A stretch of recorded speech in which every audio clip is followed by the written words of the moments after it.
Federalism is no longer the fault line of the center-state relationships, but the new definition of the partnership of Team India. Federalism strengthening the spirit and the system of the cooperative federalism. My government is taking all the states along to achieve the national goals. With these, your Honey ma'am, welcome back to my channel, and today, as you know, I am talking about the federalism. So this is the day where I am going to explain all the topics, all the definition and the important points about the federalism, which is of chapter civics, and it is chapter 2 for class 10th. So today we will be talking about federalism. Now before going for the federalism, I just want to recall you, let you recall, just want you to recall what is power sharing. We have already learnt about the power sharing topic, which is the first chapter of your SST social science of the same class. Power sharing में आपने बहुत कुछ पढ़ा था ना, कि कैसे power को शेयर करते हैं। अगर किसी एक ही बंदे के पास अगर पूरी पावर आ जाती है, तो बाकी के जो बंदे होते हैं, अगर आप वो सेम कंट्री के हैं या सेम फैमिली मेम्बर्स हैं, फैमिली के मेंबर्स हैं, तो वो क्या करते हैं, अपने आप को डिसकंटेंटेड फील करते हैं और उनको लगता है अरे बाप रे, हमारे हाथ में जब कोई पावर ही नहीं है तो what are we here for, what are we here for. तो व्हाट इज़ दैट, कि हम यहाँ कर क्या रहे हैं अगर हमारे पास कोई भी पावर है नहीं तो यही ऐसा करने से क्या होता है, वो बंदा अपने आप को उस फैमिली का मेंबर ना समझ के या उस कंट्री का मेंबर ना समझ के उसके अंदर में बहुत सारी रेबिलियन जो है ना, रेबिलिएशन आ जाता है। ठीक है, तो ये क्या है, ये गलत है, हमारी कंट्री के लिए हो चाहे हमारी फैमिली के लिए हो, और इस तरह से वो क्या होते हैं, फैमिली से या कंट्री से डिटैच होने लगते हैं। तो इसका मतलब कि हमको पावर शेयरिंग में क्या देखा हमने कि वो लेवल्स में जो पावर शेयरिंग हुई थी, इससे सिस्टम प्रॉपर चला, इससे काम अच्छे से चला, इससे सारे लोग खुश हुए। और वेरी इंपॉर्टेंट थिंग, जो हमारी कंट्री कहलाती है कि आवर कंट्री इज़ डेमोक्रेटिक और our country is like taking all the states together to achieve the national goals, तो ऐसा होने लगा। ठीक है, और ये वह बहुत ज़रूरी भी है किसी भी कंट्री के लिए। तो यही सब हम पढ़ेंगे कि क्या पावर शेयरिंग फेडरलिज्म है, क्या पावर शेयरिंग का मतलब फेडरलिज्म है।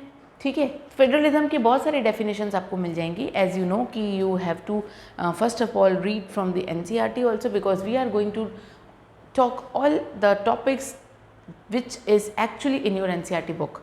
ठीक है, तो मैं इस चैप्टर में फेडरलिज्म तो पढ़ाऊंगी, लेकिन आपको पूरा कनेक्टेड पावर शेयरिंग से रहना है। जो टॉपिक में अगर आपको थोड़ी बहुत डिफिकल्टी होगी, मैं आपसे एक्सपेक्ट करूंगी कि पावर शेयरिंग चैप्टर आप फिर से एक बार पढ़ लेंगे। ठीक है, ताकि उस चैप्टर को इस चैप्टर से कनेक्ट करें। Although we have not connected both the chapters together, because ये तो NCERT में है ही नहीं, लेकिन हाँ मैं ये जरूर बोलूँगी कि एक्चुअली पावर शेयरिंग पूरा फेडरलिज्म पूरा पावर शेयरिंग का एग्जाम्पल लेते हुए हम आगे बढ़ेंगे। ठीक है, तो मैं अगर डेफिनेशन पे आती हूँ फेडरलिज्म की, तो यहाँ पे आप देख रहे हैं ना, फेडरलिज्म मतलब देखिए सब एक दूसरे के ऊपर हाथ पे हाथ कनेक्ट करके बैठे हैं। इसका मतलब क्या, एक ऐसी गवर्नमेंट जो देश के जगह जगह से लोगों का जो बोलते हैं कि देश के हर जगह से लोगों का जो पावरफुल लोगों का है, उन लोगों के डिसीजंस को एक दूसरे से माना जाता है। एक डिसीजन तय होता है किसी भी टॉपिक पे, ठीक है, एक डिसीजन तय होता है, वो सारे लोगों के साथ मिलकर होता है, लेकिन जो इसका पर्टिकुलर होल्ड होता है ना, होल्ड कंट्रोल होता है, वो सेंट्रल गवर्नमेंट के पास होता है। इसको फेडरलिज्म कहते हैं, मतलब ऐसे सिस्टम को फेडरलिज्म कहते हैं। ठीक है, तो ऐसा कुछ हो रहा है। तो हमारी गवर्नमेंट भी है, हमारे पास स्टेट गवर्नमेंट है, नहीं सेंट्रल गवर्नमेंट है, स्टेट गवर्नमेंट है और लोकल गवर्नमेंट है। ठीक है, तो सबके अलग अलग पावर्स डिवाइडेड हैं, और फिर सबसे ज़्यादा जो गवर्नमेंट है जिसका होल्ड है इन सब चीज़ों पर, वो है हमारी सेंट्रल गवर्नमेंट। तो इसी तरह से हमारी जो इंडिया की जो गवर्नमेंट है वो इस तरह से वर्क करती है, और ये बहुत सक्सेसफुल भी है। रीज़न, क्योंकि यहाँ पे यूनिटरी नहीं चलता। यूनिटरी मतलब जिसके पास सारे ही पावर्स नेशनल गवर्नमेंट के पास हो, जिस गवर्नमेंट को सारे पावर सिर्फ नेशनल गवर्नमेंट को मिले होते हैं। ठीक है, वो यूनिटरी होता है, और इससे क्या होता है, इससे फिर कॉन्फ्लिक्ट्स बढ़ते हैं। तो इसका मतलब कि पावर शेयरिंग क्या करता है, कॉन्फ्लिक्ट्स को रिड्यूस करता है। Similarly federalism is also reducing the conflicts among the states, countries and countries तो नहीं बोलूँगी, स्टेट्स बोलूँगी, क्योंकि हमारी जो स्टेट है, जो हमारी कंट्री है इंडिया, वो बहुत सारे स्टेट से मिलकर बनी है ना। तो ये हमारी कॉन्स्टिट्यूएंट क्या है, लिस्ट है। क्या, स्टेट्स। कैसे, जैसे अगर मैं बोलूँगी कि India Madhya Pradesh, India is made up of Madhya Pradesh, India is made up of Gujarat, India is made up of Uttar Pradesh, India is made up of Haryana. तो I am not wrong there because all these are the states which is by which the India is been made up of. ठीक है, तो ये क्या है, ये सब से मिलकर इंडिया बनी है. तो ऑफकोर्स सबके नीड्स को, सबकी पावर्स को, सबकी रीजंस को माइंड में रख करके क्या करेगी इंडियन गवर्नमेंट वर्क करेगी. ठीक है, सो दैट सबके फेवर में वो काम हो सके. ठीक, तो ये है एक्चुअली क्या बोलूँ मैं आपको, सार of this chapter, gist of this chapter. ठीक है, तो चलिए आज हम इस चैप्टर में क्या क्या पढ़ेंगे वो हम देख लेते हैं. फेडरलिज्म की डेफिनेशन तो हम देखेंगे ही देखेंगे. डेफिनेशन की कोई अब मैं बताऊं तो एक डेफिनेशन, लेकिन लिमिट नहीं है इस डेफिनेशन की. आप फेडरलिज्म को जिस भी तरीके से ले लें, आप उसको अपने वे में अगर आंसर लिखते हैं तो वो आंसर राइट जाता है. ठीक है, तो इसमें डेफिनेशन पढ़ेंगे, लेवल्स ऑफ गवर्नमेंट के बारे में पढ़ेंगे, फिर objectives of and features of this federalism government, federalist government के बारे में पढ़ेंगे, फेडरलिज्म के बारे में पढ़ेंगे. देन यूनिटरी गवर्नमेंट के बारे में पढ़ेंगे. ये एक्चुअली क्या है, ये फेडरलिज्म है. ठीक, तो यहाँ मैं फेडरलिज्म लिख देती हूँ.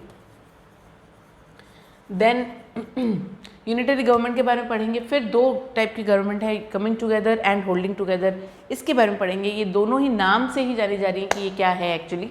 देन इंडिया को फेडरल गवर्नमेंट कंट्री के लिए मतलब what has made the India as a federal government.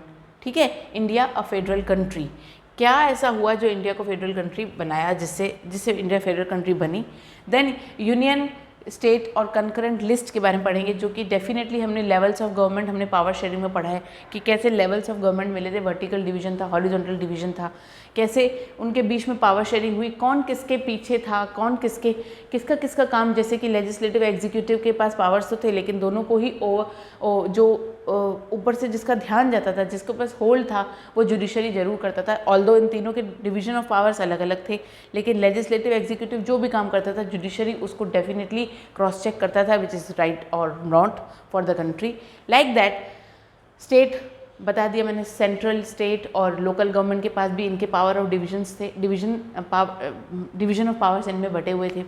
ठीक है, देन ये सारी लिस्ट के बारे में हम पढ़ेंगे. फिर रेसिडरी पावर्स क्या होती है वो देखेंगे. फिर कैसे जो इंडिया ने पावर शेयरिंग या फेडरलिज्म को प्रैक्टिस किया, मतलब कैसे उसको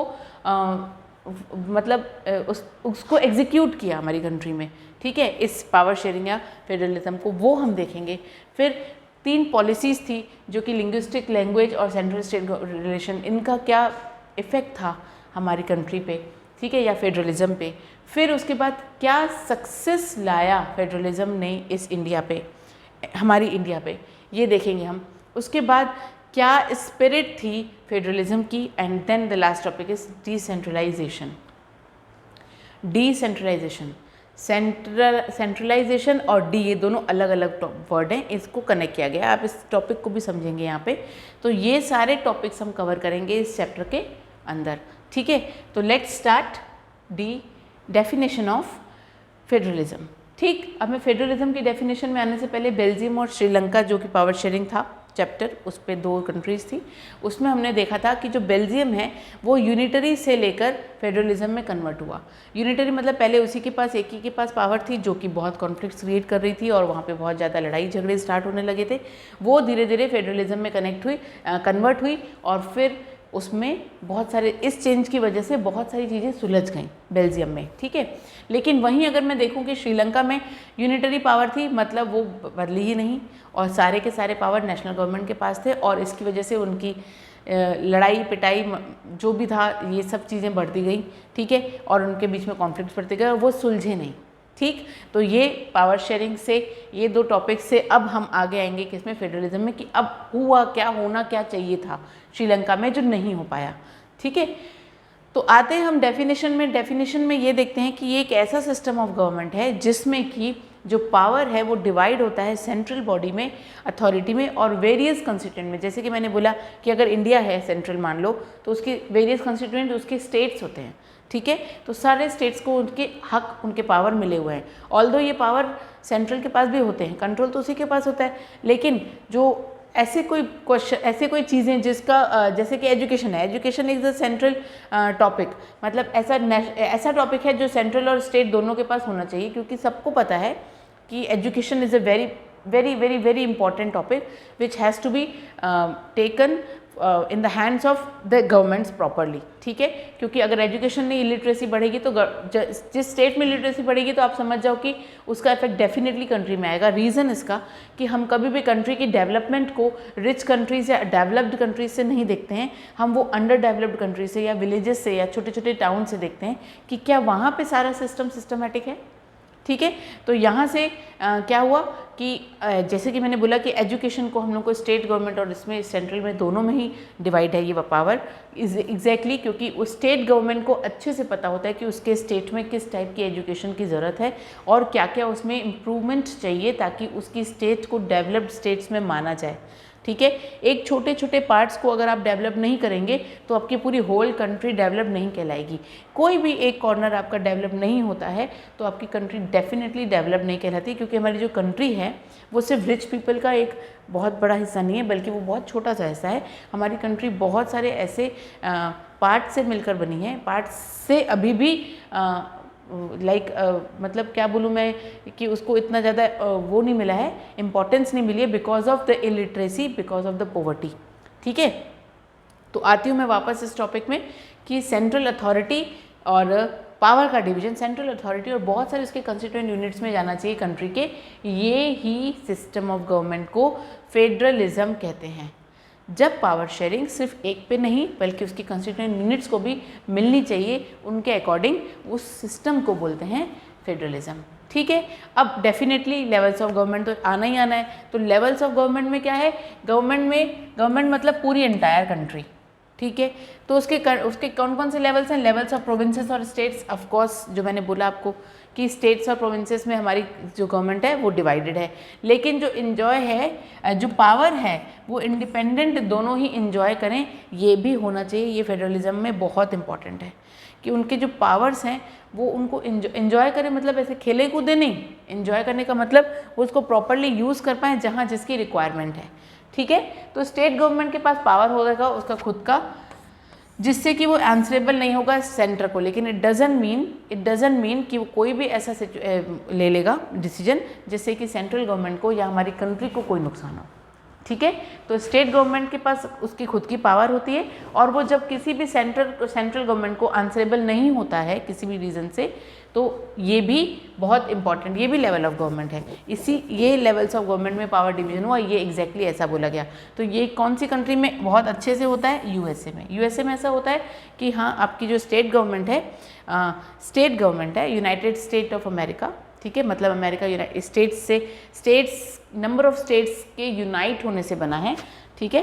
तो यूनाइटेड स्टेट ऑफ अमेरिका में ये क्या चलता है कि सारे स्टेट्स में अपनी अपनी पावर है, जिससे कि वो आंसरेबल नहीं है किसी कभी भी सेंट्रल को जवाब देने के लिए फॉर एनी पावर, ठीक है, या फॉर एनी डिसीजन, ठीक।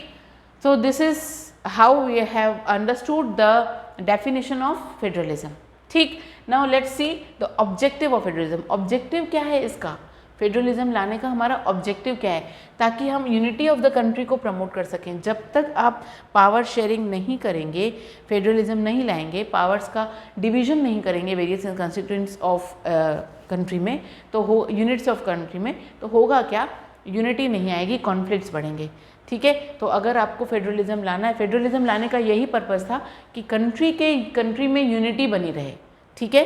तो फर्स्ट पॉइंट है to promote the unity of the country and the accommodation of regional diversity.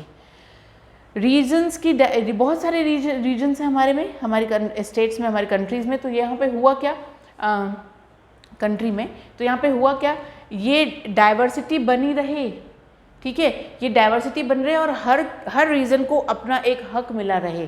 क्योंकि अगर मैं बोलूँगी कि इतने इतने लैंग्वेज के इतने जाति के लोग हैं यहाँ पे, ठीक है, तो अगर वो जाति के लोग हैं और वो सिर्फ लोग वहाँ पे रह रहे हैं, उनको कोई हक नहीं मिला है, उनको अपनी कोई प्लेस अकोमोडेट नहीं हुई है, मतलब प्रॉपर नहीं मिली है, तो वो क्या होगा, ये उनके साथ अन्याय होगा, ठीक है। तो ये तो होना नहीं है, क्योंकि कंट्री हमारी जो इंडिया है उसमें बहुत सारी diversity of the caste, creed, religion, region सब है, ठीक है। तो अगर सबको अगर उनका प्रॉपर अकोमोडेशन नहीं मिला तो ये भी रॉन्ग है, ठीक। तो फेडरलिज्म में क्या हुआ, फेडरलिज्म का ऑब्जेक्टिव क्या था कि आपकी यूनिटी तभी बनी रहेगी जब सबको सबके हक मिले रहेंगे और प्रॉपर उनको उनको सम्मान, उनके राइट्स उनको मिलेंगे, ठीक है। तो ये दूसरा पॉइंट है हमारा कि कैसे रीजनल डाइवर्सिटी को अकोमोडेट किया जाए, ठीक है। देन नेक्स्ट सबसे इम्पॉर्टेंट 2 क्रूशियल एस्पेक्ट्स हैं एक आइडियल फेडरलिज्म के, 2 क्रूशियल एस्पेक्ट्स हैं एक आइडियल फेडरलिज्म के। नंबर 1, गवर्नमेंट डिफरेंट लेवल की हैं जो कि पावर शेयरिंग के सेम रूल्स को एग्री करे, डिसएग्री कोई भी ना हो।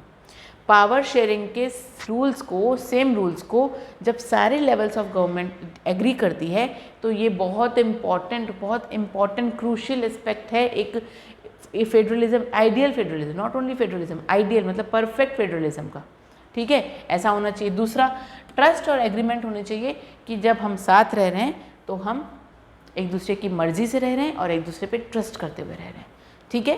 तो ये 2 इम्पॉर्टेंट एस्पेक्ट्स हैं हमारी आइडियल फेडरलिज्म के। तो यहाँ पे आप देख सकते हैं कि कैसे लेवल ऑफ गवर्नमेंट बदली है, मतलब डिवाइड हुई हैं, जो कि मैंने आपको बता दिया कि ये हमने पावर शेयरिंग में भी पढ़ा है, सेंट्रल गवर्नमेंट, स्टेट गवर्नमेंट और लोकल सेल्फ गवर्नमेंट, इन तीनों में अलग अलग अपने अपने पावर्स बटे हुए थे, क्योंकि जो छोटा मोटा काम ये कर सकती हैं why to go to the state government, और जब थोड़ा सा उससे बड़ा काम, जैसे कि ना हमारी हाई कोर्ट्स होती है ना, क्या होती है, civil court, district court, civil court, high court and then supreme court. तो इन सब के मामले अगर नहीं सुलझते हैं तब वो सुप्रीम कोर्ट के पास जाता है, ठीक है, मुद्दा। वैसे ही उसी तरह से जब छोटे मोटे मुद्दे यहाँ पे सॉल्व हो सकते हैं तो why to go this government and जब स्टेट गवर्नमेंट पे हमारे मुद्दे हो सकते, जैसे कि मैंने एजुकेशन का मुद्दा बोला, जैसे कि मैंने मेडिकेशन का मुद्दा बोला, ये स्टेट गवर्नमेंट संभालेगी ऑफकोर्स, ठीक है। तो फिर why to go central government, got it. तो इस तरह से लेवल्स ऑफ गवर्नमेंट का, गवर्नमेंट को इन लेवल्स में डिवाइड करने का पर्पस यही है कि सबको सबके पावर्स अलग से मिले रहें। तो ये है कि कैसे एक आवाज़ उठाई जाए हर गलत के पीछे, और कैसे मिलजुल कर एक आवाज़ के साथ हम लोग उसको सपोर्ट मिले एक सही मुद्दे के पीछे, ठीक है। तो ये है फेडरलिज्म का important crucial aspect to for the ideal federalism, got it. Then next topic, unitary government. मैंने यूनिटरी गवर्नमेंट तो आपको बताया कि श्रीलंका में यूनिटरी गवर्नमेंट चल रही थी, लेकिन क्या होता है यूनिटरी गवर्नमेंट, सिर्फ 1 लेवल ऑफ गवर्नमेंट होती है, अपने ही डिसीजंस लेती है, किसी को किसी में इन्वॉल्व नहीं करती है, ठीक है। सब यूनिट सबऑर्डिनेटेड, ठीक है, बस ये यूनिट्स हैं लेकिन उनका कोई मतलब नहीं है, गॉट इट, क्योंकि उनका कोई क्या नहीं लिया जाता, उनसे कोई मतलब उनसे कोई डिसीजन नहीं लिया जाता, उनसे कोई उनका एडवाइस नहीं ली जाती, कोई सजेशन नहीं लिया जाता, सिर्फ एक ही लेवल ऑफ गवर्नमेंट है तो ऑफकोर्स सारे डिसीजन अपने ही ऊपर, ठीक, लेना है उनको। Then next, centre can pass orders to the local government. Centre अपने ऑर्डर्स लोकल गवर्नमेंट को पास करती है और वो उनको मानना पड़ता है, उनसे पूछा नहीं जाता है, ठीक है। तो ये है, इसका एग्जाम्पल बहुत अच्छा है यूनाइटेड किंगडम, ठीक है, ये यूके में चलता है, जो यूएसए में नहीं चलता है, ठीक है। तो यूके में यही चलता है कि कैसे आपको सेंट्रल गवर्नमेंट लोकल गवर्नमेंट को ऑर्डर पास करती है और उनको ये मानना पड़ता है। देन है features of federalism, objectives of federalism देखा, यूनिटरी गवर्नमेंट हमने समझा with the example of Sri Lanka. अब आते हैं फीचर्स ऑफ फेडरलिज्म में। फीचर्स ऑफ फेडरलिज्म में आप क्या देखते हो कि 2 या 2 से ज़्यादा लेवल ऑफ गवर्नमेंट होनी चाहिए, जो कि मैंने बोला कि एक गवर्नमेंट के पास पूरे पावर नहीं होने चाहिए। तो 2 या 2 से ज़्यादा लेवल ऑफ गवर्नमेंट है हमारे पास, कौन कौन सी, central government, state government and local self government, ठीक है। उसमें भी हमारे लेवल्स हैं, ठीक है। मैंने जैसे एक और आपको बताया वर्टिकल डिवीजन और हॉरिजॉन्टल डिवीजन के बारे में बताया, जो कि हमने पावर शेयरिंग में ऑलरेडी पढ़ चुका है, ठीक। देन हर एक लेवल है तो हर लेवल के पास अपने एक पावर होने चाहिए जिसको वो प्रॉपरली इंजॉय कर पाए, जिससे वो अपने डिसीजंस ले पाए, ठीक। तो ये सारे लेवल्स के पास अपने अपने पावर्स हैं और ज्यूरिसडिक्शन है, मतलब न्याय करने के पूरे हक हैं, ठीक है। अब वो डिसीजन कैसे लेते हैं, कब कहाँ न्याय की ज़रूरत है, किस मुद्दे पर कितनी न्याय की ज़रूरत है, ये सारे लेवल्स खुद से डिसाइड करते हैं। इसमें किसी का किसी पे कोई भी क्या नहीं होता, क्या वो ऑब्जेक्शन नहीं होता या फिर इंटरफेरेंस नहीं होता, ठीक है। ज्यूरिसडिक्शन से जैसे कि मैं बोलूँ तो वो स्पेसिफाई करता है कॉन्स्टिट्यूशन को। मैंने जैसे बताया लेजिस्लेटिव और एग्जीक्यूटिव अपना डिसीजन तो लेते हैं, लेकिन उसको भी उसका भी कंट्रोल, उसको भी देखने का पूरा काम जुडिशरी के पास होता है। ठीक है, तो ये एक ऐसा कॉन्स्टिट्यूशनल गारंटी ऑफ अथॉरिटी है कि अगर यहाँ से पास हो गया मतलब वो एकदम सही मुद्दा है, सही डिसीजन है, लोगों के हक में है। तो ये जुरिसडिक्शन एक स्पेसिफाइड कंस्टिट्यूएंट है जिससे कि कॉन्स्टिट्यूशनल गारंटी ऑफ कंट्री बोलते हैं इसको, कि भैया यहाँ से बात आ गई मतलब राइट है। होता है ना, जैसे 4-5 भाई बहन होते हैं, उनमें से एक बहुत एकदम सही होता है, मतलब मान लो कि उसने अपने आप को प्रूफ किया हो कि हाँ मैं सही हूँ, तो जब मुद्दे चलते हैं और जब डिसीजन फाइनल डिसीजन लेना होता है तो पेरेंट्स भी पूछते हैं उनको पता है, उस वाले भाई बहन को पता है, तो हाँ पता है, तो इसका मतलब हाँ फिर राइट है। क्योंकि एक्चुअली क्या होता है ना, भाई बहनों की सारी बात भाई बहनों को पता होता है रैदर पेरेंट्स। ठीक है, पेरेंट्स को पता होने से पहले वो आपस में एक दूसरे से सुलझाते हैं बात को। ठीक है, फिर जब एक बंदा सही वाला बंदे को, अगर सही बच्चे को अगर पता होता है ये बात, तो वो क्या होता है, डिसीजन मतलब मम्मी पापा को पूरा बिलीव होता है यहाँ से पास हुआ है मतलब राइट है। वैसा ही जुरिसडिक्शन होता है, it's a guarantee of the country, यहाँ से पास हुआ मतलब राइट है। ठीक है, तो in this way I am just giving this example ताकि आप इस बात को कनेक्ट कर पाओ कि ये जुरिसडिक्शन कोई बहुत बड़ा सा आप एकदम बहुत बड़ी बात है जिसको आप समझ नहीं पा रहे हो, ऐसा कुछ नहीं है।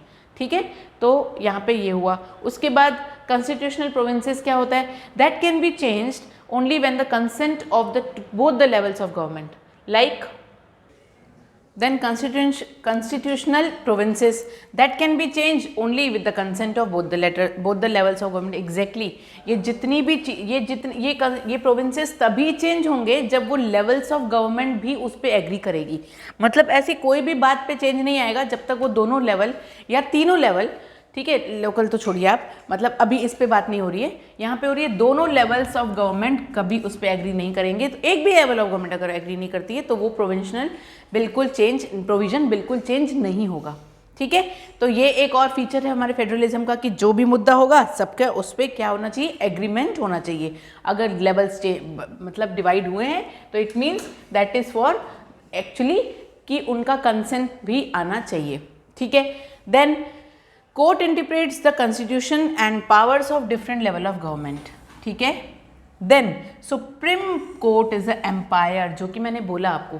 ठीक है, कि जब कुछ भी मुद्दे कहीं पे सुलझे नहीं जाते हैं वो डायरेक्ट सुप्रीम कोर्ट पे जाते हैं। और इम्पॉर्टेंट थिंग कि वो एम्पायर की तरह काम करती है, ये सही है या गलत है। अगर उसने बोल दिया गलत है तो गलत है, अगर उसने बोल दिया सही है तो सही है। तो सुप्रीम कोर्ट एक एम्पायर की तरह कंट्री के लिए वर्क करती है। ठीक है, जैसे जुरिसडिक्शन का मैंने एग्जाम्पल दिया था।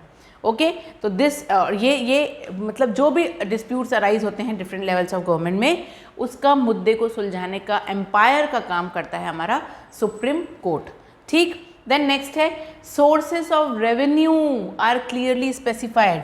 रेवेन्यू कहाँ कहाँ से आ रहा है हमारी कंट्री में, वो सोर्स भी पूरे पर्टिकुलर होने चाहिए, पूरे स्पेसिफाइड होने चाहिए और क्लियरली मेंशन होने चाहिए। ये फेडरलिज्म में देखा गया है, यही है feature of the federalism.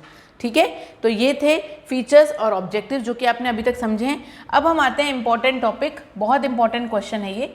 Features भी बहुत इंपॉर्टेंट है, ऑब्जेक्टिव्स भी बहुत इंपॉर्टेंट क्वेश्चन है, फेडरलिज्म की डेफिनेशन भी बहुत इंपॉर्टेंट क्वेश्चन है, और ये क्वेश्चन तो बहुत ही इंपॉर्टेंट है, 3 मार्क्स में डेफिनेटली पूछता है। ठीक है, तो कमिंग टुगेदर, जैसा कि बोला ही गया है, कमिंग टुगेदर साथ में आ रहे हैं। ठीक है, तो कमिंग टुगेदर इंडिपेंडेंट स्टेट्स जो साथ में मिल करके एक बिगर यूनिट बनाते हैं, ऐसी गवर्नमेंट को, ऐसे लेवल को कमिंग टुगेदर कहते हैं। ठीक है, नेक्स्ट क्या है, increases the society by pooling what, sovereignty and retaining identity. साथ में आते हैं, सिक्योरिटी इंक्रीज करते हैं, सोवेरियनिटी इंक्रीज करते हैं, पुल करते हैं, एंड देन अपनी आइडेंटिटी को मेंशन करते हैं। ठीक है, ये होता है कमिंग टुगेदर में। ओके, साथ में आए, ऐसे नहीं साथ में आके मिक्स हो गए और मिक्सचर की तरह आप अलग अलग कर रहे हो और कर नहीं पा रहे हो, ऐसा नहीं। साथ में आए, अपनी डिग्निटी को बढ़ाया, अपनी सिक्योरिटी को बढ़ाया, सोवेरियनिटी को पुल किया, और फिर अपनी आइडेंटिटी अलग से भी पेश की, रिप्रेजेंट की। This is coming together. Okay, then all constituent states have, सारी जितनी भी स्टेट्स मिलकर के आती हैं उन सबके पास इक्वल पावर होती है।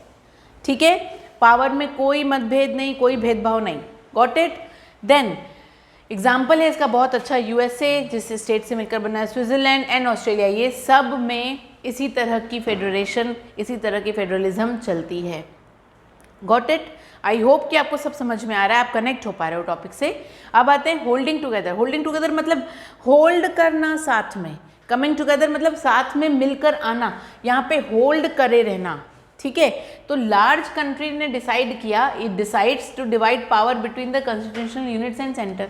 ऑफ कोर्स जो बहुत बड़ी कंट्री होती है, जो स्टेट से मिलकर बनती है, वो बोलती है कि भैया मेरे को सिर्फ सेंटर को ही पूरा पावर नहीं देना है, मुझे क्या करना है, उसके जितने यूनिट्स हैं ना, छोटी छोटी उन सबको पावर डिवीजन करना है।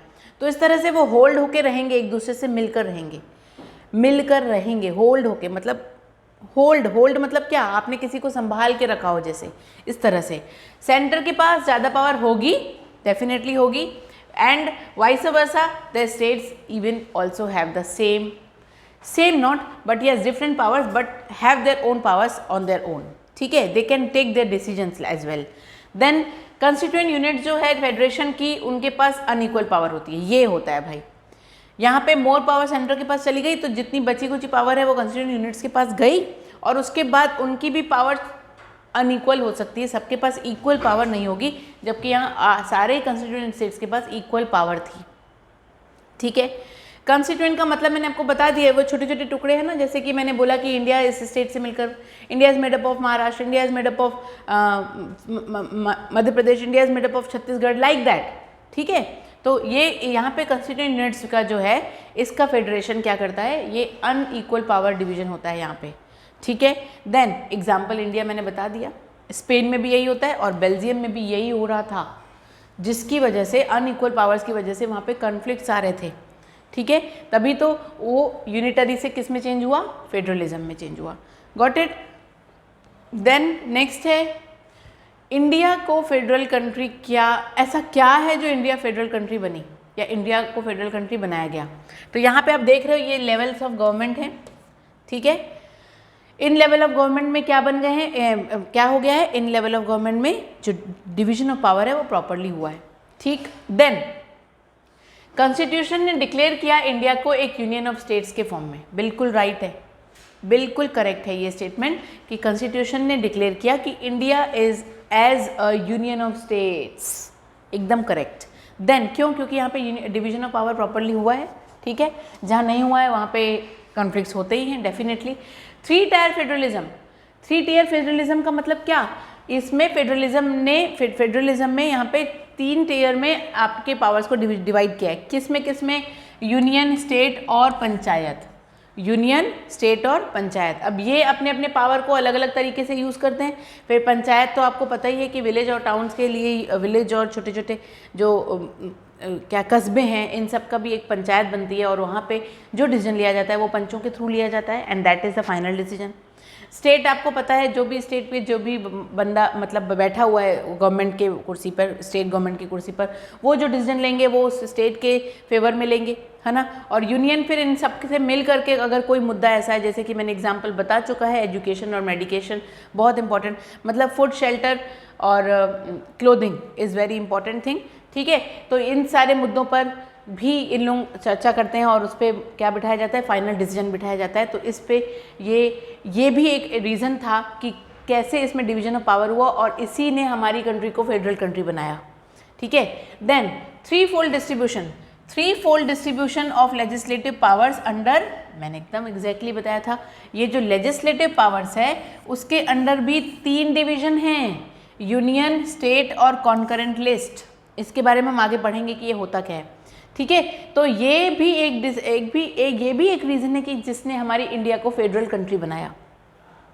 फेडरलिज्म आई होप कि आप समझ में आ चुके हो, एक से हाथ मिलकर बांध के समझते हुए, एक दूसरे को पूछते हुए आगे बढ़ने वाली कंट्री, ऐसे अकेला छोड़ देने वाली नहीं, और ना ही किसी एक पे डिसीजन लेने वाली कंट्री, ठीक है। सबके पास सबके पावर्स हैं, सब लेवल्स में पावर्स का डिवीजन हुआ है। देन सारे स्टेट्स हमारी इंडियन यूनियन का, they do not have identical power, बिल्कुल एक जैसे पावर नहीं है। फॉर एग्जाम्पल यूनियन टेरिटरीज, इस यूनियन टेरिटरीज में ऐसे ही पावर है एक ही, ठीक है, जिसकी वजह से कॉन्फ्लिक्ट्स बढ़ सकते हैं। यहाँ पे ये नहीं है। All the states in the Indian union do not have identical powers, जिसकी वजह से अगेन ये हमारी फेडरल कंट्री बनी, ठीक। Changes in power sharing has to be pass by 2/3 of majority. Majoritarianism बहुत ज़रूरी है यहाँ पे। मतलब अगर आप कोई एक मुद्दे को उठाते हो और वो मुद्दा सिर्फ आपके बेसिस पे ही चले जाता है कि यही फाइनल डिसीजन है, तो which will not be taken out. ठीक है, ये आप which is not at all accepted even. ये क्या हुआ कि भैया आपने डिसीजन लिया और आपने बिना किसी से पूछे उसको हामी भर दी, मतलब that is finalise. It is not like that. ठीक है, ये इंडिया नहीं है, ये इंडिया नहीं हो सकती ऐसे। तो यहाँ पे क्या हुआ, कोई भी एक डिसीजन लो, कोई भी एक मुद्दा उठाओ, कोई भी एक राइट लो, हक की बात करो, आपको वहाँ पे बैठे हुए 2/3 मेजॉरिटी से आपको पास कराना पड़ेगा। क्या ये राइट है? हाँ राइट है बोलेंगे तब आगे जाएगा वो चीज़।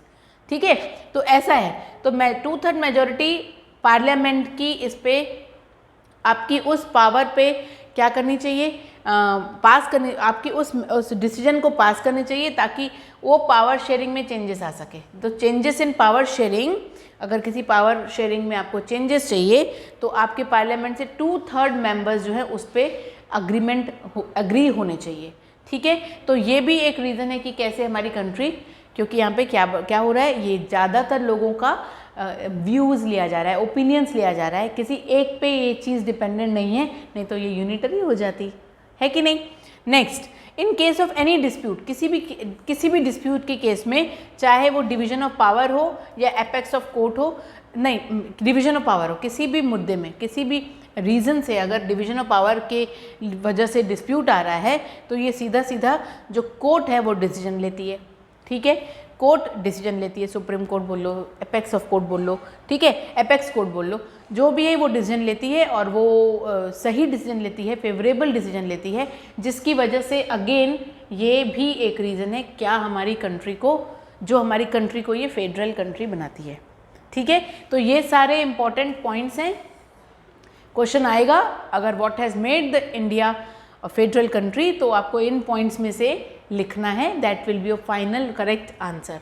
नेक्स्ट आते हैं, मैंने आपको बताया यूनियन स्टेट और कॉन्करेंट लिस्ट के बारे में हम बात करेंगे, ये क्या होता है। तो कॉन्करेंट यूनियन लिस्ट के बारे में हम पढ़ सकते हैं, पहले पूरा पढ़ लीजिए। ये इसके सारे ही टॉपिक नेशनल इंपॉर्टेंस से रिलेटेड होते हैं। ठीक है, नेशनल इंपॉर्टेंस, हमारे नेशन के लिए क्या ज़रूरी है और क्या नहीं, ये इस लिस्ट में सारे मुद्दे यहाँ पे ऐसे होते हैं। ठीक है, then union alone can make laws, union अपने आप में ही यूनियन है। ठीक है, that alone can make laws which will be definitely the favourable laws for the country.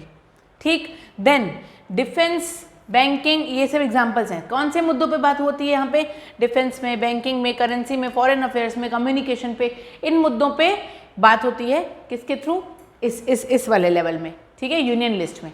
अब आते हैं स्टेट लिस्ट में। स्टेट में कौन से मुद्दे उठाए जाते हैं लोकल और स्टेट इंपॉर्टेंस के लिए, जो इम्पोर्टेंस है आपके लोकल में और स्टेट में, उन मुद्दों पे क्या उठाया जाता है, बात उठाई जाती है। ठीक है, तो ये कहाँ पे होता है, स्टेट वाले में होता है। देन देखते हैं और क्या टॉपिक है इसका। अब यहाँ पे स्टेट के बारे में बात हो रही है, तो स्टेट गवर्नमेंट खुद के लॉज बनाती है, जैसे यूनियन यहाँ पे लॉज बना रही थी वैसे स्टेट यहाँ पे लॉज बनाती है। ठीक है, तो state government alone can make their laws. Okay, then इसका एग्जाम्पल क्या है, police, trade, commerce, agriculture, irrigation, ये सारे मुद्दों में स्टेट अपने लॉज खुद बनाती है, उसको किसी से पूछने की ज़रूरत नहीं, क्योंकि ये उसके डिवीजन ऑफ पावर्स के अंडर आता है। Got it. देन नेक्स्ट है कॉन्करेंट। कॉन्करेंट में क्या होता है, it has a common interest, इसको कॉमन इंटरेस्ट होता है कौन कौन से मुद्दों पर, सेंट्रल और स्टेट दोनों के मुद्दों पर। ठीक है, दोनों के मुद्दों पर यहाँ पे बात हो सकती है, दोनों के मुद्दों पर यहाँ पर डिसीजन लिया जा सकता है। सेंट्रल और स्टेट दोनों मिलकर के लॉज बनाते हैं। ठीक है, और यहाँ पे मैंने एग्जांपल बता दिया था, बहुत क्रूशियल, बहुत प्रूडेंशियल जो हमारा है मुद्दा है वो है एजुकेशन सबसे फर्स्ट। ठीक है, then trade union, adoption, succession, marriage, forest, इन सारे मुद्दों पर डिसीजन लेने का पूरा हक इस लिस्ट में आता है। ठीक है, तो ये हैं हमारे यूनियन, स्टेट और कॉन्करेंट लिस्ट के इम्पॉर्टेंट पॉइंट्स जो आपको ध्यान में रखने हैं when it will come in your exam. ठीक, देन है रेसिड्यूरी पावर्स, जो मैंने आपको बदला था कि रेसिड्यूरी पावर्स के बारे में हम पढ़ेंगे। रेसिड्यूरी पावर्स होता क्या है, all the subjects which do not fall under these 3 list, जो उन तीनों लिस्ट में नहीं आते हैं वो यहाँ पे, वो सारे मुद्दे यहाँ पे आके बैठते हैं। ठीक है, यूनियन गवर्नमेंट खुद अपने एक लॉज बनाती है, जैसे एग्जांपल बोलो आईटी सेक्टर में हमारी यूनियन गवर्नमेंट ने बहुत इंपॉर्टेंट लॉज को लाए, क्योंकि ये पहले नहीं था।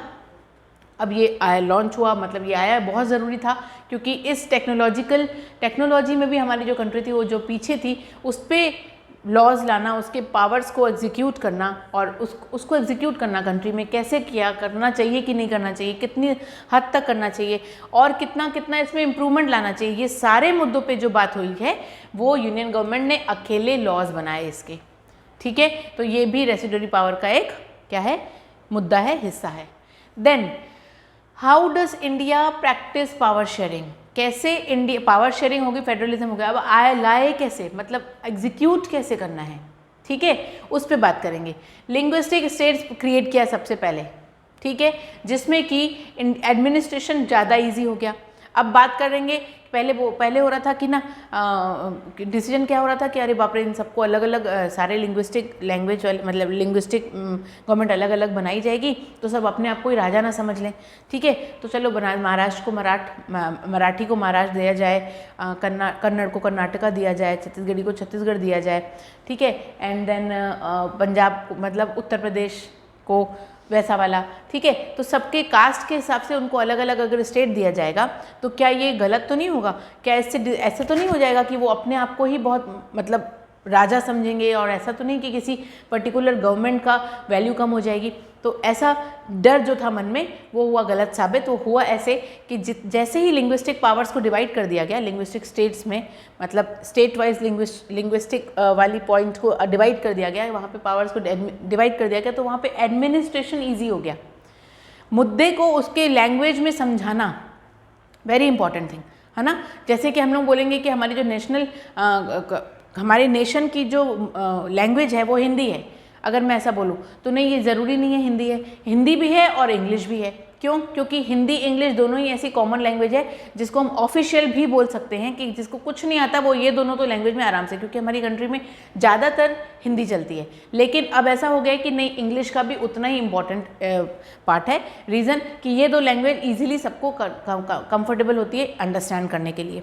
तो हुआ क्या कि यहाँ पे एडमिनिस्ट्रेशन ईजी हुआ, सिर्फ हिंदी इंग्लिश से ही नहीं बल्कि लिंग्विस्टिक वे में अगर मैं जाऊँ तो मराठी हो गया, कन्नड़ हो गया, तमिल हो गया, तेलुगु हो गया, लाइक मलयाली हो गया, कुछ भी हो गया, जो भी हो गया, जिस भी स्टेट की मैं बात करूं तो वहाँ पे एडमिनिस्ट्रेशन ईजी इसलिए हुआ क्योंकि ये जो क्रिएट किया गया ना लिंग्विस्टिक स्टेट्स, उसके लिए बहुत ज़रूरी था। ठीक है, तो लिंग्विस्टिक स्टेट्स ने एडमिनिस्ट्रेशन और ज़्यादा ईजी कर दिया। देन न्यू स्टेट्स क्रिएट हुए 1947 में, तब उसके बाद न्यू स्टेट्स क्रिएट हुए 1947 से। ठीक है, अब कोई लैंग्वेज भी, जो भी लैंग्वेज है, किसी भी लैंग्वेज को नेशनल लैंग्वेज का स्टेटस हमारी कॉन्स्टिट्यूशन में नहीं दिया गया, ऑफिशियल लैंग्वेज है वो। ठीक है, जैसे बेल्जियम और श्रीलंका में ऑफिशियल लैंग्वेजेस थी ना, वैसी पावर शेयरिंग वाली टॉपिक की बात करूँ, वैसे यहाँ पे किसी भी ऐसी लैंग्वेज नहीं, कोई भी ऐसी लैंग्वेज नहीं है हमारी कंट्री में जिसको नेशनल लैंग्वेज कॉन्स्टिट्यूशन ने डिक्लेयर किया हो।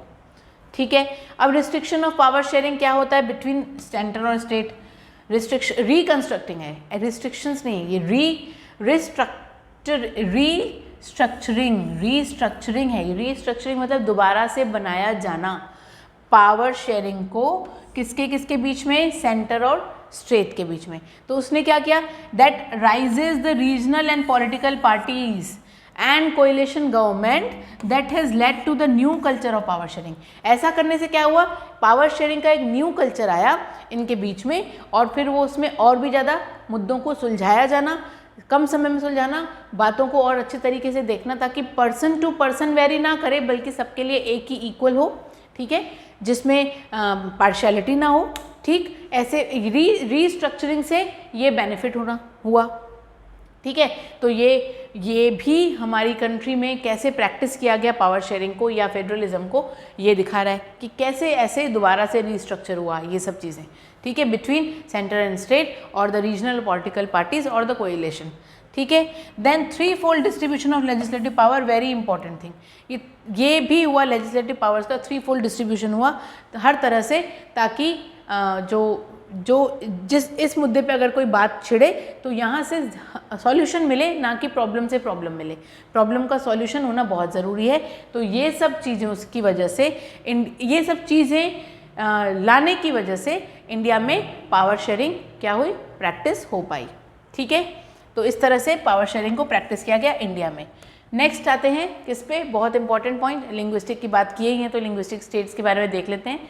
बहुत सारे न्यू स्टेट्स हैं जो कि फॉर्म हुए हमारी बाउंड्रीज में, और उन्होंने चेंज किया, एक कॉमन लैंग्वेज लाई साथ में, ताकि वो लोगों को एक दूसरे की बात को समझने में प्रॉब्लम ना हो। ठीक है, तो states created on the basis of culture, ethnicity and geography has made the country united and administration made easy। इस तरह से हुआ क्या कि स्टेट्स ने क्रिएट किया किस बेसिस पे, उस कॉमन लैंग्वेज को, on the basis of their culture, geography and ethnicity. तो एथनिसिटी इन सब की वजह से हमारी जो कंट्री है वो यूनाइटेड हुई और अच्छे से यूनाइट हुई, और फिर एडमिनिस्ट्रेशन यहाँ पे ईजी होने लगा।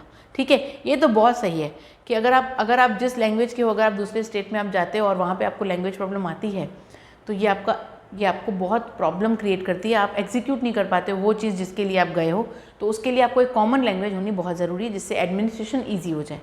तो ये हुआ लिंग्विस्टिक स्टेट्स में, ये हुआ।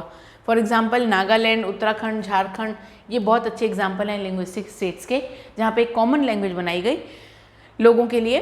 ठीक है, on the basis of their culture, ethnicity and geography. ठीक है, देन नेक्स्ट आते हैं लैंग्वेज पॉलिसी पर। कोई भी लैंग्वेज को स्टेटस नेशनल लैंग्वेज का नहीं मिल पाया है, ये पॉलिसी नंबर 1। दूसरी, central government can't impose Hindi और नॉन हिंदी स्पीकिंग स्टेटस, ऐसा बिल्कुल नहीं किया गवर्नमेंट ने। क्या नहीं किया कि हिंदी और non Hindi government speaking states वाला ऐसा कोई मुद्दा नहीं उठाया जाएगा, ऐसा कोई स्टेट्स नहीं बनाया जाएगा। तो ये सब उन्होंने नहीं किया, एकदम सही किया। देन 22 लैंग्वेजेस हैं जिसको रिकॉग्नाइज़ किया गया शेड्यूल लैंग्वेजेस में। 22 लैंग्वेजेस हैं हमारी कंट्री में जिसको शेड्यूल लैंग्वेजेस के फॉर्म में रिकॉग्नाइज़ किया गया। ठीक है, स्टेट्स कितने हैं? 29 की 28, ऑफकोर्स 28। ठीक है, अब वहाँ पे अलग अलग स्टेट्स के अलग अलग लैंग्वेजेस आते हैं, तो इन लैंग्वेजेस को अगर देखेंगे बातें इतनी ज़्यादा, मतलब स्टेट्स की लैंग्वेजेस अलग अलग होती हैं। ठीक है, और उसको एडमिनिस्ट्रेशन ईजी बनाने के लिए तो लिंग्विस्टिक ने बना ही दिया। अब बात करते हैं कि जितनी 22 लैंग्वेजेस हैं वो सारी की सारी लैंग्वेजेस, उन बहुत सारी लैंग्वेजेस में से जो 22 लैंग्वेजेस हैं उन लैंग्वेजेस को शेड्यूल लैंग्वेजेस के फॉर्म में रिकॉग्नाइज़ किया गया। तो सेंटर एग्री कर रहा है कि जो इंग्लिश है अलॉन्ग विथ हिंदी, जो मैंने बोला आपको, इंग्लिश अलॉन्ग विथ हिंदी ये बहुत फ्लेक्सिबल लैंग्वेज है जो कि इजीली सबको अंडरस्टूड होती है, अंडरस्टैंडेबल है। ठीक है, तो रीजनल लैंग्वेजेस में ये सारी लैंग्वेजेस आती हैं, हिंदी, आसामी, बंगाली, डोगरी, गुजराती, कन्नड़, कश्मीरी, कोंकणी, मैथिली, मलयालम, मणिपुरी, मराठी, नेपाली, उड़िया, पंजाबी, संस्कृत, संथली, सिंधी, तमिल, तेलुगु, तुलु, उर्दू। ठीक है, ये सारी रीजनल लैंग्वेजेस में आते हैं। गॉट इट, हमारी कंट्री के रीजनल लैंग्वेजेस हैं, और 22 लैंग्वेजेस भी हैं जो शेड्यूल लैंग्वेजेस के फॉर्म में रिकॉग्नाइज हुई हैं। देन सेंट्रल रिलेशन क्या होता है? यहाँ पे आपने क्या रिलेशन, 3 चीज़ें पढ़नी थी आपको, क्या क्या? Linguistic state, language policy, and now is centre state relation. What is this centre state relation? Prime minister हमारे जो होते हैं वो कंट्री को रन करते हैं, ऑफ कोर्स चीफ मिनिस्टर जो होते हैं वो हमारे स्टेट को रन करते हैं। तो लॉजिकली होता क्या है, तो चेयरपर्सन है जिला परिषद का, वो रन करता है डिस्ट्रिक्ट को। ठीक है, तो डीएम या कलेक्टर एडमिनिस्टर कैसे माने जाते हैं, क्यों माने जाते हैं हमारी कंट्री के, हमारे डिस्ट्रिक्ट के? ठीक है, तो ये हमारा क्वेश्चन है, आपसे भी ये क्वेश्चन है, इसको थोड़ा सा आप सोचिए और मुझे बताइएगा ज़रूर हमारे कमेंट सेशन में, या फिर मेल करिएगा मुझे। ठीक है, बताइएगा ज़रूर, जो कि मैंने जिस वजह जो पॉइंट मैंने बोला। प्राइम मिनिस्टर रन करता है कंट्री को, एक बार और सुन लीजिए। चीफ मिनिस्टर रन करते हैं हमारे स्टेट को, तो लॉजिकली ये जो चेयरपर्सन है हमारी जिला परिषद के, वो रन करते हैं हमारे डिस्ट्रिक्ट को। तो फिर व्हाई डज द डीएम और the collector administer the district? ठीक है, दिस इज माय क्वेश्चन। तो आते हैं वापस सेंट्रल स्टेट रिलेशन में। सेंट्रल गवर्नमेंट है वो कभी भी किसी भी स्टेट को पावर को या डिसमिस नहीं करती, स्टेट के पावर को या ये अंडरमाइन नहीं करती। ठीक है, can not undermine the powers of state और dismiss them, can not undermine, never. Central government कभी भी पावर ऑफ स्टेट को अंडरमाइन नहीं करती और ना ही उसको डिसमिस करती है।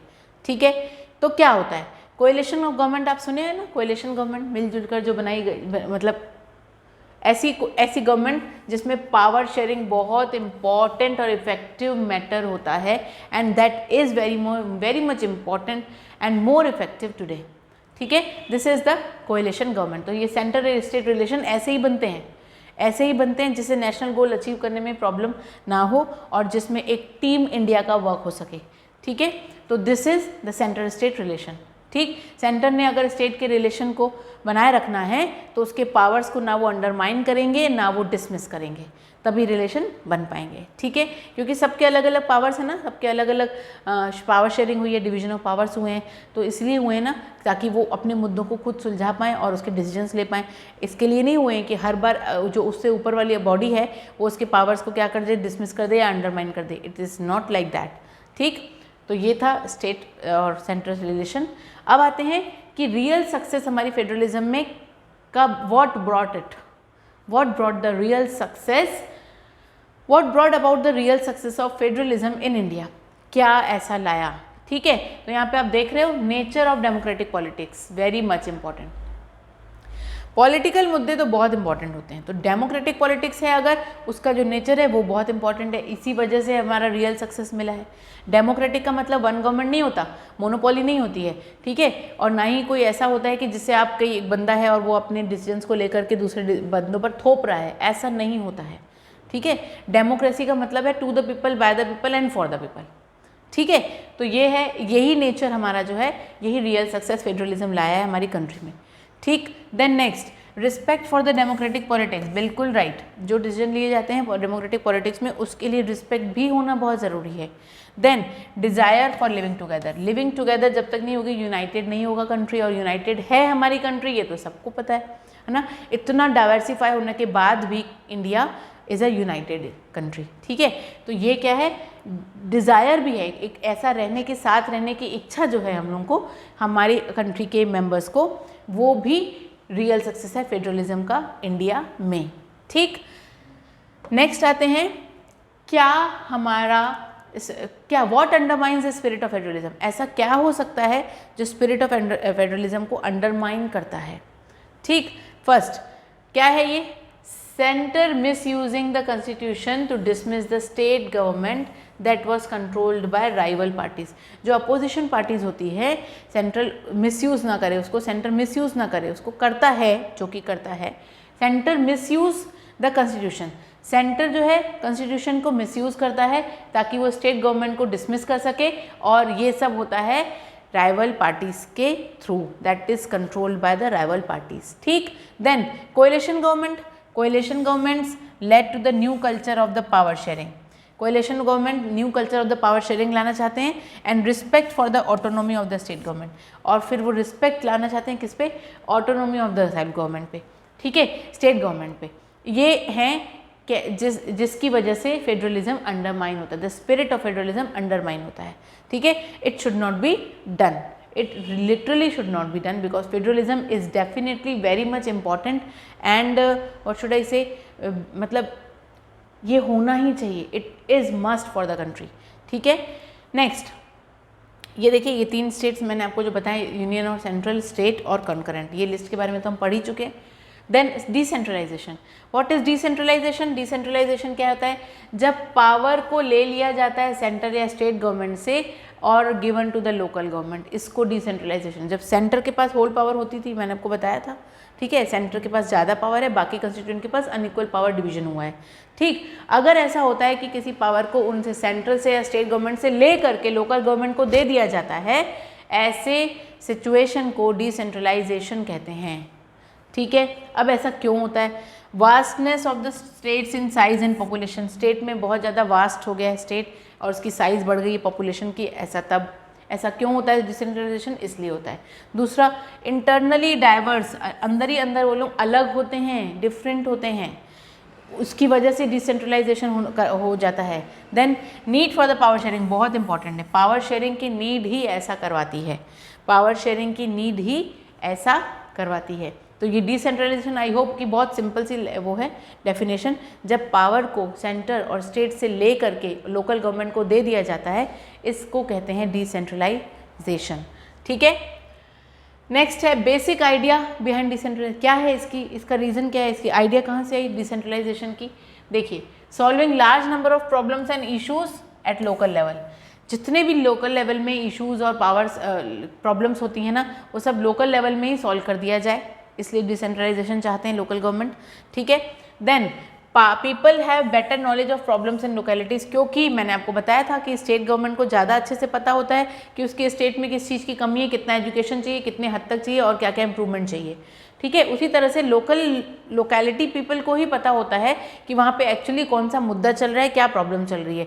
हमारे प्रॉब्लम हमारे स्टेट गवर्नमेंट को पता होगा, ना कि सीधा सीधा प्राइम मिनिस्टर जी को पता होगा, ऐसा नहीं होता है। ठीक है, तो लोकल गवर्नमेंट क्या चाहती है, क्योंकि लोकेलिटी के पीपल ज़्यादा अच्छे से प्रॉब्लम को जानते हैं, तो उसके सॉल्यूशन भी उनको वहीं का वहीं मिल जाना चाहिए। ठीक है, तो people have better knowledge of problems in localities, yes definitely. Then better ideas on where to spend money and how to manage thing efficiently, एकदम सही।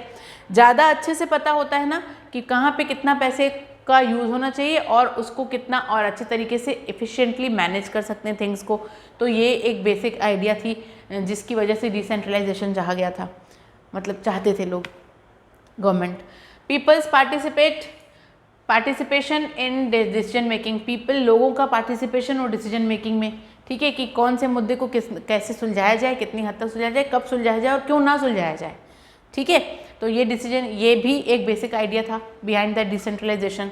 Then to realise one important principle of democracy local government, yes, ये भी दिखाना, ये भी realise करना कि कितना इम्पॉर्टेंट प्रिंसिपल है डेमोक्रेसी का लोकल गवर्नमेंट। ठीक है, लोकल गवर्नमेंट के डेमोक्रेसी कितनी इम्पॉर्टेंट प्रिंसिपल है, इसको भी रियलाइज करना, यही था बेसिक क्या idea behind decentralisation. Got it.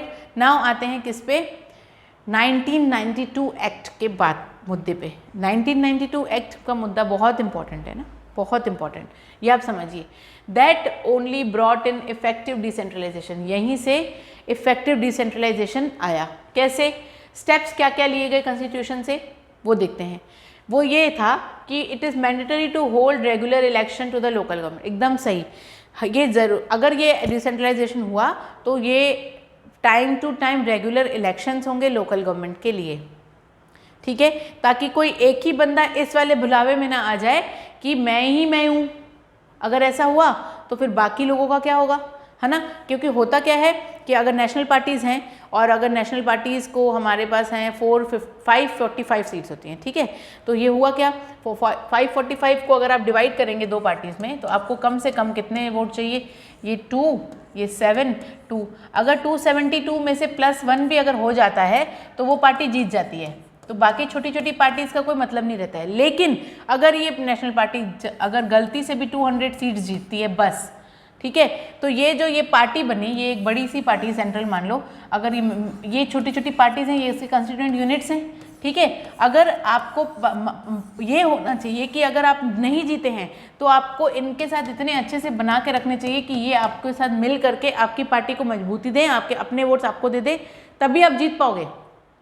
ठीक है, क्योंकि आपको 273 वोट्स चाहिए, जो आपको 200 ही मिले हैं, तो उससे क्या होगा, तो आपके ये जो छोटी छोटी पार्टीज़ हैं ना, ये जब तक आपसे मिल करके आपके हाथ में हाथ नहीं बटाएंगी, मिला नहीं देंगी, तब तक आप नहीं जीत सकते हैं। तो ये होगा क्या कि अगर एक ही पार्टी जीतती रहेगी तो उसको आ जाएगा क्या, घमंड कि मैं ही हूँ, तो वो सारे डिसीजंस अपने कैसे भी फेवर में कभी भी कुछ भी ले लेगी। तो ये ज़रूरी है कि टाइम टू टाइम क्या होना चाहिए, इलेक्शन होना चाहिए, सबको मौका मिलना चाहिए, सबको अपने आप को प्रूफ करने का डेफिनेटली मौका मिलना चाहिए। तो लोकल गवर्नमेंट ने बोल दिया कि भैया ये लोकल गवर्नमेंट के लिए बोल दिया गया कि भैया ये बहुत ज़रूरी है, तो आप रेगुलर इलेक्शंस होल्ड करेंगे। ओके, रिजर्वेशंस ऑफ सीट्स जरूर मिलनी चाहिए, किसके किसके लिए, ST SCs OBCs के लिए। ठीक है, अदर बैकवर्ड क्लासेस के लिए। तो यहाँ पे क्या हुआ कि इनको सीट्स नहीं मिलेंगी, तो ये भी प्रॉब्लम है, क्योंकि ये कास्ट को ये कास्ट को बैकवर्ड क्लासेस मतलब पिछड़ी जाति जनजाति की क्लासेस में रिकॉग्नाइज किया गया था, तो इनको इनके हक मिलने चाहिए जो कि नहीं मिले हुए थे पहले। ठीक है, तो क्या हुआ, इनके लिए रिजर्वेशन ऑफ सीट्स बनाई गई। Okay, they can also be the part of the election and they can also be the play the important role. They can also play the important roles in election. अब और next important women's reservation, बहुत important, 1/3 seats of reserve for the हर तीसरे बंदे में एक बंदा women होना चाहिए। ये था reserve seats for the women, ठीक है। ये भी एक हक बनाया गया, मतलब डिसेंट्रलाइजेशन तब आएगा जब ऐसा सिचुएशंस को फॉलो किया जाएगा, ठीक। Then state election commission, state election commission ही कंडक्ट करेगा इलेक्शंस, ठीक। और important point, fifth point, state government share some power and revenue with local bodies. जो स्टेट गवर्नमेंट है वो कुछ पावर्स भी शेयर करेगा अपना लोकल बॉडीज से और कुछ रेवेन्यू भी लोकल बॉडीज से शेयर करेगा। तो ये इम्पॉर्टेंट इफेक्टिव डिसेंट्रलाइजेशन 1992 में लाया गया, जो कि बहुत सही साबित हुआ हमारी डेमोक्रेसी के लिए, हमारे कॉन्स्टिट्यूशन के लिए, हमारी इंडिया के लिए, हमारे फेडरलिज्म के लिए, ठीक है। तो ये सारे इंपॉर्टेंट, ये बहुत इंपॉर्टेंट पॉइंट है ना। 1992 के एक्ट को आप ज़रूर याद करके रखेंगे। वैसे तो चैप्टर ही बहुत इंपॉर्टेंट है, हर टॉपिक मुझे इंपॉर्टेंट लगता है और है भी, ठीक है। तो ये आप बिल्कुल अच्छे से दिमाग में बिठाएंगे हर चीज़ को। नेक्स्ट पे आते हैं पंचायती राज, लोकल सेल्फ गवर्नमेंट बोलते हैं जिसको, ठीक है। अब वहाँ रूरल एरियाज़ के जो गवर्नमेंट मुद्दे हैं वो आप तक नहीं पहुँचेंगे। वहाँ पे पंचायत बैठी हुई है, वहाँ पे पंचायत बैठी हुई है, 5 मेंबर्स हैं, उन्हीं में से कोई एक सरपंच बनता है, वही डिसाइड करते हैं सरपंच कौन बनेगा। वही पंच में से सरपंच डिसाइड करते हैं कि इस मुद्दे को किस तरह से सुलझाया जाएगा, और उसी सरपंच के मुद्दे को ही सब लोग फाइनल डिसीजन मानते हैं, क्योंकि वही सही होता है वहाँ के लिए। क्योंकि क्या बोला गया है कि डिसेंट्रलाइजेशन में ये मतलब डिसेंट्रलाइजेशन में कौन सा एक पॉइंट था कि वहाँ की चीज़ें लोकल एरियाज़ के मुद्दों को सही तरीके से जानने वाले लोकल पीपल ही होते हैं, ठीक है। तो इसीलिए पंचायती राज मतलब लोकल सेल्फ गवर्नमेंट में जो सरपंच होते थे उनको ज़्यादा अच्छे से पता होता है कि how to take the decision and what to take the decisions, ठीक है। तो विलेज लेवल है, ब्लॉक लेवल है, डिस्ट्रिक्ट लेवल है, ये तीनों ही पंचायती राज जो रूरल एरियाज़ में हैं वो सब इसमें आते हैं। तो विलेज लेवल में क्या क्या आता है, ग्राम पंचायत, जो गांव की पंचायत होती है, फॉर्म बाय द ग्राम सभा, वहाँ के मेंबर्स मिलकर ही ये पंचायत बनाते हैं, ठीक है। और वहीं के पंचों में से एक हेड ऑफ द सरपंच चुनते हैं, ठीक। नेक्स्ट दूसरा क्या है, ब्लॉक लेवल। ब्लॉक में क्या होता है, ब्लॉक लेवल में पंचायत समिति बैठती है। इन पंचायत में ग्राम पंचायत गाँवों की समिति बैठती है, ठीक है। तो पंचायत समिति, वो पंचायती मेंबर्स ही इसको इलेक्ट करते हैं कि समिति में कौन कौन होगा। देन इसमें BDO ये डिसाइड होता है, BDO वहाँ पे डिसाइड होता है। देन ठीक, अब डिस्ट्रिक्ट क्या है, जो वहाँ का हेड होता है वो BDO होता है, ठीक है। देन डिस्ट्रिक्ट में होता है जिला परिषद, जिला परिषद मतलब वो जिला में होता है, ठीक है, एक प्रॉपर जिला का। That is found by the elected members. और इलेक्टेड मेंबर्स कहाँ के होते हैं, लोकसभा के होते हैं, या MLAs होते हैं। जैसे कि ना MLA है म्यूनिसिपल कॉर्पोरेशन, और इन सब चीज़ों को कौन देखता है, मेयर देखता है, मेयर, ठीक है। तो वो वैसे उसी तरह के यहाँ पे भी हुआ जाता है, ठीक है। किसमें, रूरल एरियाज़ में क्या हुआ, जो मेंबर्स ऑफ लोकसभा या MLA हैं डिस्ट्रिक्ट के, वो फॉर्म करते हैं क्या, इलेक्टेड मेंबर्स, ये सब इलेक्टेड मेंबर्स ये सब मिल के फॉर्म करते हैं जिला परिषद को। देन जिला चेयरपर्सन बनाया जाता है, ठीक है, जिला का चेयरपर्सन बनाया जाता है। तो यहाँ के हेड पर्सन को बोलते हैं सरपंच, किसके, विलेज लेवल के। ब्लॉक लेवल के हेड पर्सन को बोलते हैं BDO, एंड डिस्ट्रिक्ट के हेड को बोलते हैं जिला चेयरपर्सन, ठीक है। तो ये याद रखेंगे आप, बहुत इंपॉर्टेंट चीज़। Again one more important thing. Then आते हैं लोकल गवर्नमेंट किसकी, अर्बन एरियाज़ की। अर्बन एरियाज़ में टाउन्स होते हैं और बिग सिटीज़ होती हैं। टाउन्स में म्यूनिसिपैलिटी होती है, म्यूनिसिपैलिटी के म्यूनिसिपल चेयरपर्सन को हेड बोला जाता है, ठीक है। देन म्यूनिसिपल कॉर्पोरेशंस होते हैं, उसका हेड होता है, जो कि मैंने अभी भी बताया, म्यूनिसिपल कॉर्पोरेशन का हेड होता है मेयर, ठीक। तो ये सारे मुद्दे मेयर संभालते हैं। म्यूनिसिपैलिटीज़ के सारे मुद्दे म्यूनिसिपल चेयरपर्सन संभालते हैं। यहाँ पे जिला परिषद के सारे मुद्दे जिला चेयरपर्सन संभालते हैं। पंचायत समिति के सारे मुद्दे BDO को पता होना चाहिए, वो संभालते हैं। देन ग्राम पंचायत के सारे मुद्दों का हेड सरपंच होता है, वो संभालते हैं। तो हर बंदे को उसका राइट मिला हुआ है, पावर मिली हुई है कि कब किस पावर को कहाँ यूज़ करना है। Got it. तो ये था आपका very important again local self government और लोकल गवर्नमेंट का वाला जो पॉइंट है, जो आपका पार्ट है रूरल और अर्बन एरिया में कैसे एग्जीक्यूट होता है, ठीक। नेक्स्ट आते हैं क्या क्या डिफ़िकल्टीज़ फेस करते हैं लोकल गवर्नमेंट्स, क्या क्या डिफ़िकल्टीज़ फेस करते हैं लोकल गवर्नमेंट। आप ये देख रहे हो चुनाव हो रहा है पंचायत में, ये पंचायत चुनाव इस तरह से वोटिंग पोलिंग ये सब हमको भी पता है, हमारा सेम यही होती है ना, ग्राम में हो या अर्बन एरिया में हो या रूरल एरिया में हो, वोटिंग तो ऐसे ही होती है।